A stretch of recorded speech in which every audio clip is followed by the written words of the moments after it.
that I tender this apology for the grievous crime of possessing dignity and self-respect in your most exalted presence. I have reflected extensively on my unforgivable failure to recognize that legislative success in certain quarters is apparently not earned through merit, but through the ancient art of compliance of the very personal kind. How remiss of me not to understand that my refusal to indulge your requests was not merely a personal choice, but a constitutional violation of the unwritten laws of certain men's entitlement. Truly, I must apologize for prioritizing competence over capitulation, vision over vanity, and the people's mandate over private dinners behind closed doors. I now realize the catastrophic consequences of my actions. Legislation delayed, tempers flared, and the tragic bruising of egos so large they required their own postcodes. For this disruption to the natural order of quid pro quo, I bow my head in fictional shame. Please find it in your magnanimous heart, somewhere buried deep beneath layers of entitlement, to forgive this stubborn woman who mistakenly believed that her seat in the Senate was earned through elections, not erections. Victor Giwa, thank you for joining us this morning. Victor is lawyer to Senator Natasha Akpoti-Uduaghan. Good morning. Yeah, good morning, Victor. First, thank you for joining us. We'd like to confirm the authenticity of this letter by your client, although it's on our social media platforms, but we'd like to know was or where her account hacked, or this is directly from her. Yes, good morning. I can confirm because she wrote the letter yesterday. I can confirm that she authored the letter. Yes. Okay. All right, now that you have confirmed that the letter was written by your client, what exactly would the backstory be here? Because if you're talking about an apology, which was what the Senate demanded when she was suspended, would you regard this as an apology that will be tenable before the Senate? Sorry, come again and make it a bit below. Okay, I said the Senate required her to tender an apology as part of the conditions for the removal of her suspension. Now, would you consider this something tenable before the Senate? Victor, did you hear me? Is Victor still with us? Yes, I can hear you. Yes, I can hear you. Okay, go ahead. Yes. Okay, so like I said, sorry, come again. Let me get the question, please. Yes, my question very simply. This letter is an apology, but like she wrote, with plenty of sarcasm and theatrics. I'm quoting from our very first paragraph there. Do you think this is the way to go? Do you think it will be acceptable to the Senate as an apology, since she's required to apologize to the Senate before a suspension will be revoked? Okay, yeah, thank you. I think it's an apology. Everybody and the Senate expected her to make an apology, and that apology she has made. I don't think that there was no condition.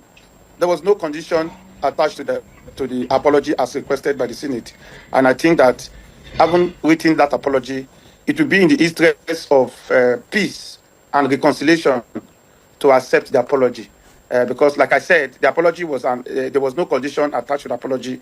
She has just apologized, to the Senate President, expressing herself that if a refusal to do what she called the compliance to her request, well, that it is better that she makes that apology, and the apology has been made. There was no condition attached to the kind of apology she should make, and I believe that the Senate should accept that apology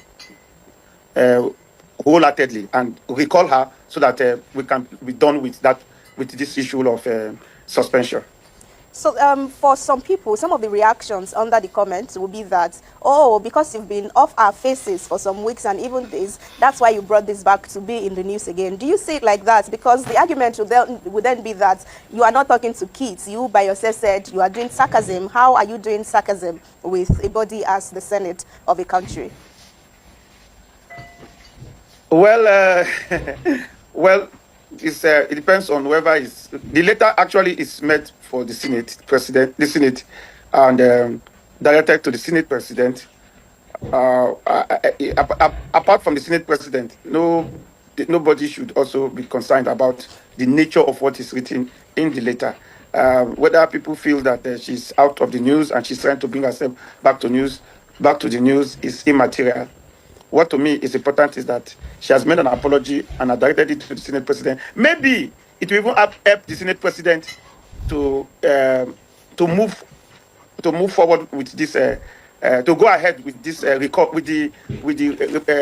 suspend, to remove her suspension, because maybe she wrote it based on the understanding of the situation that has happened, and maybe the Senate President could just say, okay, ladies, fellow senators, let us bring in Senator Natasha.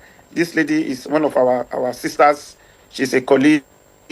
She's she's I think she just wants to come back. She's missing the Senate chambers, and she just feel she wants to come in. Let us just bring her in the spirit of the season, in the spirit of sister and brotherhood, in the spirit of peace and reconciliation. I think it's a decision that the Senate President and the Senate should make. It is not for the general public.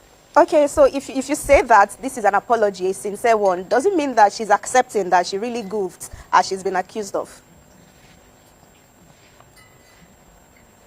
No, but the content of the letter tells you what exactly is her position.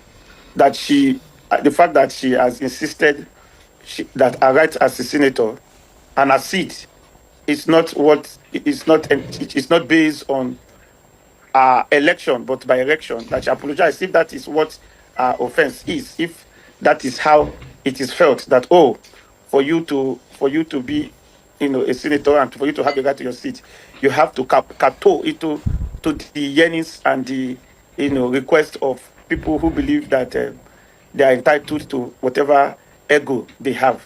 If that is what it is, she said she's apologized. So the content of the letter speaks for itself.